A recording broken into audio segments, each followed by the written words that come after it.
ETF index mutual funds నేర్చుకుని stock మార్కెట్లో రాణించాలనుకుంటున్నారా? వెంటనే ఈ నెంబర్కి కాల్ చేయండి.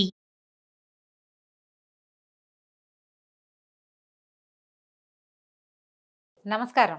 కార్తీక్ పురాణం 27వ రోజు పారాయణలోకి వచ్చాం. విష్ణుగణాలు చెప్తున్న చోళ విష్ణుదాసుల కథ అనంతరము ధర్మదత్తుడు మళ్ళీ అడుగుతున్నారు, ఓ గణాధిపతులారా, జయ విజయులు వైకుంఠమందలి విష్ణుద్వారపాలకులని విని ఉన్నాను. వారు ఎటువంటి పుణ్యం చేసుకోవటం వల్ల విష్ణు స్వరూపులే అంతటి స్థానాన్ని పొందారో తెలియజేయండి అని అడిగితే, ఈ విష్ణు పార్షదులైన జయ పుణ్యశీల సుశీల పుణ్యశీలుడు ఇద్దరు ఈ కథ చెప్పడం మొదలుపెట్టారు. జయ విజయుల పూర్వజన్మలట. తృణబిందుని కూతురు దేవహూతి.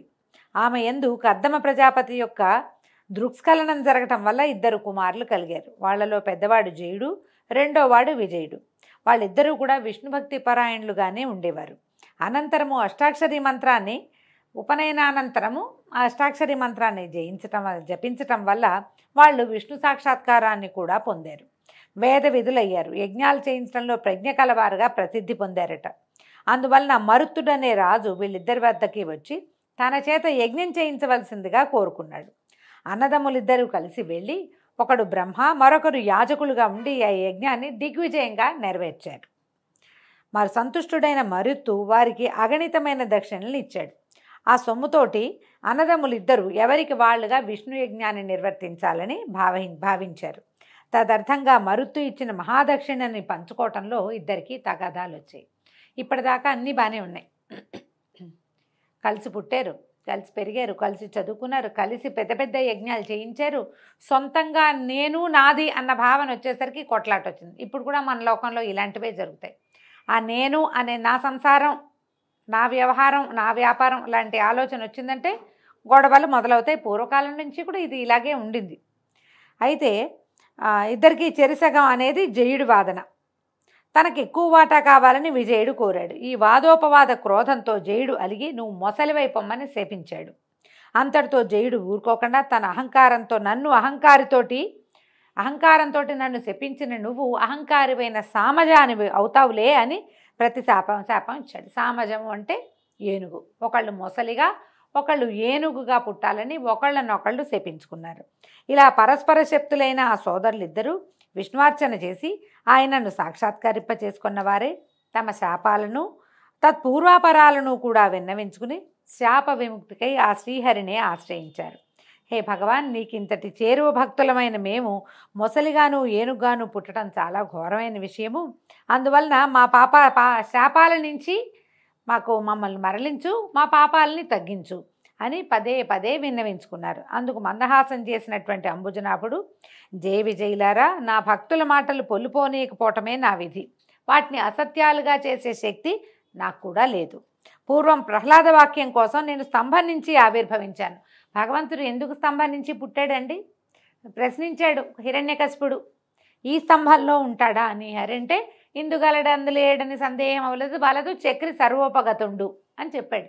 ఎక్కడైనా భగవంతుడు ఉంటాడని ప్రహ్లాదుడు చెప్పాడు కాబట్టి ఈ స్తంభంలో ఉన్నాడా అని ప్రశ్నించి ఆ స్తంభాన్ని పగలగొడితే ఆ స్తంభం నుంచే భగవంతుడు పుట్టాడు. భక్తుల వాక్యాల్ని అబద్ధం కానీయడు. అందుకని ఎప్పుడు కూడా సత్యము, నిజము, సంబద్ధమైన మాట మాట్లాడుతూ ఉండాలి. భక్తులైన వాళ్ళు తొందరగా ఇతరులను శపించేసేటాలు, శాపనార్థాలు పెట్టడాలు అలాంటివి చేయకూడదు. అవి నిజమైపోతాయి పాపం.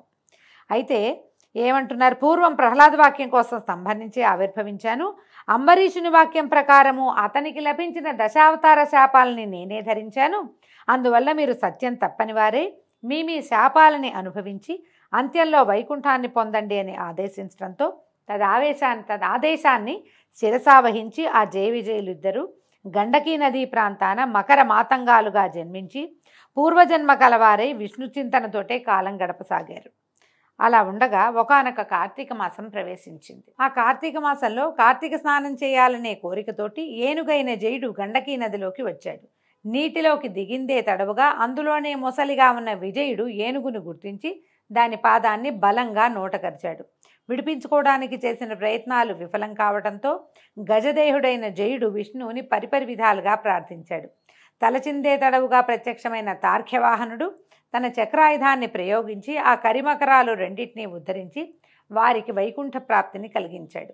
తదాదిగా ఆ స్థలము హరిక్షేత్రంగా విరాజిల్లసాగింది. విష్ణు ప్రయుక్త చక్రాయుధం ఒరిపిడి వలన ఆ గండకీ నదిలోని శిలలు చక్ర చిహ్నాలతో కూడుకొన్నవయ్యాయి. ఓ ధర్మదత్త, నీచే అడుగబడిన వారైన విష్ణుద్వార పాలకులు జయ విజయులు వారిద్దరే.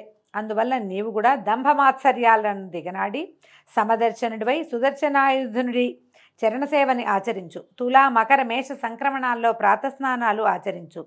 తులసీవన సంరక్షణ మందు నిష్టగలవాడవై ప్రవర్తించు. తులసి చెట్టుని రక్షించాలండి. ఇది యథావిధిగా తులసి చెట్టు ఆమె నిద్రపోయేలాగా చేయకూడదు.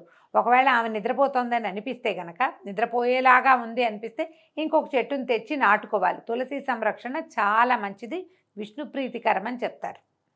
అయితే ఇంకా చెప్తున్నారు, గో బ్రాహ్మణులందు విష్ణు భక్తులందు సర్వదా భక్తితో సేవించు. కొర్రధాన్యము, పులిగడుగు నీరు, వంగ మొదలగు వాటిని విసర్జించు. ఈ కొర్రలని ఇంతకుముందు కూడా చెప్పారండి, హీనధాన్యం అని. కొర్రలు తినద్దు అని చెప్తున్నారు. మామూలుగా ఇప్పుడు మనం తృణధాన్యాలు వాటిని తింటున్నాం కదా, అవసరమని భావిస్తున్నాము. మరి ఏ షుగరో పాడో ఇబ్బందో ఉన్నది, తప్పదు కదా. అందుకని ఈ కార్తీకం ఏదైనా వ్రతాలు ఉన్నప్పుడు కొర్రలు తినబోకండి. అంటే పురాణాన్ని బట్టి అండి, మీ అవకాశాలను బట్టి చేయండి. కానీ ఇలాంటి ఒక వాక్యము 2 చోట్ల ప్రత్యేకంగా చెప్పబడింది.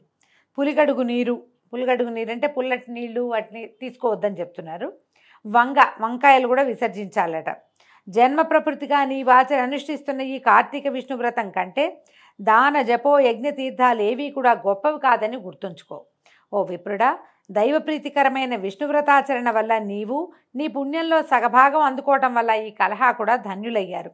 ప్రస్తుతం మేము ఆమెను వైకుంఠానికి తీసుకెళ్తున్నాము అని విష్ణుగణాలు ధర్మదత్తునితో హితమాడి అతనితో పునః నియమవ్రత నిష్ఠుణ్ణి చేసి కలహా సమేతంగా వైకుంఠానికి బయలుదేరారు. విమానంలో వెళ్ళిపోయారట. నారదుడు చెప్తున్నాడు, పృథురాజా, అతి పురాతనమైన ఈ పుణ్యేతిహాసాన్ని ఏ మానవుడైతే వింటున్నాడో, ఇతరులకు వినిపిస్తున్నాడో, వాడు శ్రీ మహావిష్ణువు యొక్క సంపూర్ణానుగ్రహానికి పాత్రుడై విష్ణు సాన్నిధ్యాన్ని పొందదగిన జ్ఞానాన్ని పొందుతున్నాడు. ఈ విధంగా నారదుడు చెప్పిందంతా విని ఆశ్చర్యంగా అయిపోయిందట పృథు చక్రవర్తికి. ఎంత ఆశ్చర్యపడి, ఇట్లా జరిగిందా అని ఆశ్చర్యపోతూ, ఓహే దేవర్షి, ఇప్పుడు నువ్వు చెప్పినటువంటి హరిక్షేత్రము, గండకీ నదుల్లాగానే గతంలో కృష్ణా, సరస్వతి ఇత్యాది నదుల గురించి కూడా విన్నాను. ఆ మహామహిమలన్నీ ఆ నదులకి చెందినవా లేక ఆ క్షేత్రాలకి సంబంధించినవా? విశదపరచమని కోరితే నారదుడు ఇట్లా చెప్తున్నాడట, శ్రద్ధగా విను. కృష్ణానది సాక్షాత్తు విష్ణు స్వరూపం, సరస్వతి నది శుద్ధ శివస్వరూపమట. వాటి సంగమ మహాత్మ్యాన్ని వర్ణించడం బ్రహ్మ కూడా అసాధ్యమే. కృష్ణా, సరస్వతి నదులు ఎలా జన్మించాయో పురాణ ప్రోక్తంగా తెలుసుకుందాం. ఒకానొక చాక్షుష మన్వంతరంలో బ్రహ్మదేవుడు సఖ్యపర్వత శిఖరాలపై సవనం చేసేందుకు సమాయత్తుడయ్యాడు. ఒక యజ్ఞం చేయబోయాడట బ్రహ్మదేవుడు. హరిహరులతో సహా సమస్త దేవతలు, మునులు కూడా కలిసి ఒకానొక దైవత ముహూర్తంలో బ్రహ్మకు యజ్ఞదీక్షనివ్వడానికి నిర్ణయించి కర్త యొక్క కళత్రమైన సరస్వతికి విష్ణుమూర్తి ద్వారా కబురు చేశారు. కర్త యొక్క కళత్రం అంటే బ్రహ్మదేవుని యొక్క భార్య అయిన సరస్వతీదేవికి కబురు చెప్పాడట విష్ణుమూర్తి. అయినా సరస్వతి సమయానికి అక్కడ చేరుకోలేదు. దీక్షా ముహూర్తం అతిక్రమించరాదనే నియమం వల్ల భృగు మహర్షి, హే విష్ణు, సరస్వతి ఎందుకు రాలేదో తెలియలేదు, ముహూర్తం దాటిపోతుంది, ఇప్పుడు ఏమి గతి అని ప్రార్థించడంతో శ్రీహరి నవ్వుతూ ఏమన్నాడంటే, సరస్వతి రాని పక్షంలో బ్రహ్మకు మరి యొక్క భార్య అయిన గాయత్రిని దీక్షాపతిగా విధించండి. గాయత్రి దీక్షాపతి, ఆవిడ్ని దీక్షాపత్నిగా చేయమని అన్నాడు. అనేసరికల్లా ఈ సలహాను శివుడు కూడా సమర్థించడంతో భృగువు గాయత్రిని రప్పించి బ్రహ్మ యొక్క దక్షిణ భాగంలో ముందుగా ఆమెను ప్రవేశపెట్టి దీక్షావధి విధిని ఏర్పరిచాడు. ఆ విధంగా ఋషులందరూ కలిసి హరిహరుల సమక్షంలో బ్రహ్మకి దీక్షనివ్వటం పూర్తి చేయగానే అక్కడకు సరస్వతి చేరుకుందట. తన స్థానంలో దీక్షితురాలై ఉన్న తన సవతి గాయత్రిని చూసి మత్సరవతి అయి, ఎక్కడైతే పూజార్హత లేని వాళ్ళు పూజింపబడుతున్నారో మరియు పూజనీయులు పూజింపబడటం లేదో అక్కడ కరువు, భయము, మరణము అనే ఈ 3 విపత్తులు కలుగుతాయి. ఈ బ్రహ్మకు దక్షిణ భాగాన నా స్థానంలో ఉన్నట్టు ఉపవిష్టురాలైన వివిధ ప్రజలకు కనపడినటువంటి రహస్య నదీ రూపాన్ని పొందుగాక. ఓ బ్రహ్మ విష్ణు మహేశ్వర్లారా, మీరందరూ యజ్ఞవాటికలో ఉండి కూడా నా సింహాసనాన నాకన్నా చిన్నదాన్ని కూర్చోబెట్టారు కనుక మీరు కూడా జడీభూత నదీ రూపాలని పొందండి, జడ రూపాలైనటువంటి నదీ స్వరూపాలుగా మారిపోండని శపించేసిందట. అయితే ఈ సరస్వతి క్రుద్ధం కోపంతో అరిచిన ఆ అరుపుల్ని విన్నటువంటి గాయత్రి ఆవిడ లేచి నిలబడి దేవతలు వారిస్తున్నా సరే వినకుండా, ఈ బ్రహ్మ నీకు ఏ విధంగా భర్తయో నాకు కూడా అదే విధంగా భర్తని విస్మరించి అకారణంగా చెప్పించావు. నువ్వు రాకపోతే నేను కూర్చోవచ్చు, తప్పులేదు. భార్యని కాని దాన్ని కూర్చోబెట్ల, నాకు కూడా అర్హత ఉంది, అందుకని కూర్చోబెట్టారు. అకారణంగా శపించావు కాబట్టి నువ్వు కూడా నదీ రూపాన్ని పొందు అని ప్రతిశాపాన్ని ఇచ్చేసిందట. ఇప్పుడు హరిహరులు వాణిని సమీపించి, మేము గనక నదులమైనట్లయితే లోకాలన్నీ అతలాకుతలం అయిపోతాయమ్మా, కనుక అవివేక భూయిష్టమైన ఈ శాపాన్ని మళ్లించమన్నారట. మళ్లించమంటే ఆవిడ ఒప్పుకోలేదు. నా శాపాన్ని మళ్లించను, నాకు వచ్చిన కోపం ఎలా తీరుతుంది? శాపాన్ని మళ్లిస్తే కోపం తీరదు. యజ్ఞాదిలో మీరు విఘ్నేశ్వర పూజ చేయకపోవటం వల్లే నా కోపరూపంగా యాగం విఘ్నపడి ఆగమైపోయింది. పలుకుల పడతనైన నా మాట తప్పదు. ఈవిడెవరు? మాటల తల్లి సరస్వతీదేవి. నా మాట తప్పదు. మీరందరూ నదీ రూపాలని ధరించి మీ అంశలు జడత్వాన్ని వహించవలసిందే. ఇప్పుడు అంశలు జడత్వాన్ని వహిస్తే ఎట్లాగండి? ఒక ఆయన పుట్టిస్తాడు, ఇంకో ఆయన పెంచుతాడు, 3 ఆయన పోగొడతాడు, మళ్ళీ పుట్టడానికి సమాయత్తం చేస్తాడు. ఈ పనులన్నీ మానేస్తే ఎట్లా కుదురుతుంది? సవతులమైన నేను గాయత్రి కూడా నదులమై పశ్చిమాభిముఖంగా ప్రవహించబోతున్నాము అని చెప్పింది. ఆమె మాటలు వింటూనే దేవతాంశలు, సకల దేవతాంశలు జడాలుగాను రూపాలు నదులుగాను పరిణమించాయి. ఆ సమయంలో విష్ణుమూర్తి కృష్ణానదిగాను, మిగిలిన వారు ఇతరేతర నదీ రూపాలుగాను మారిపోయారు. బ్రహ్మ విష్ణు మహేశ్వరులు నదులై తూర్పుముఖంగాను, వారి భార్యలు నదులై పశ్చిమాభిముఖంగాను ప్రవహించడం మొదలుపెట్టారు. గాయత్రి సరస్వతి నదీ రూపాలు సావిత్రి అనే పుణ్యక్షేత్రంలో సంగమాన్ని పొందాయి. ఈ యజ్ఞంలో ప్రతిష్ఠితులైనటువంటి శివకేశవులు, మహాబలుడు, అతిబలుడు అనే దేవతా స్వరూపాలు అయ్యారు.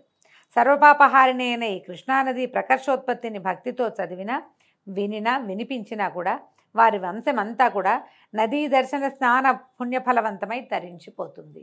కృష్ణానది ఈ విధంగా పుట్టిందట. అందుకే కృష్ణ నల్లగా ఉంటుంది, విష్ణు స్వరూపం కాబట్టి ముదురు రంగులో ఉంటుంది.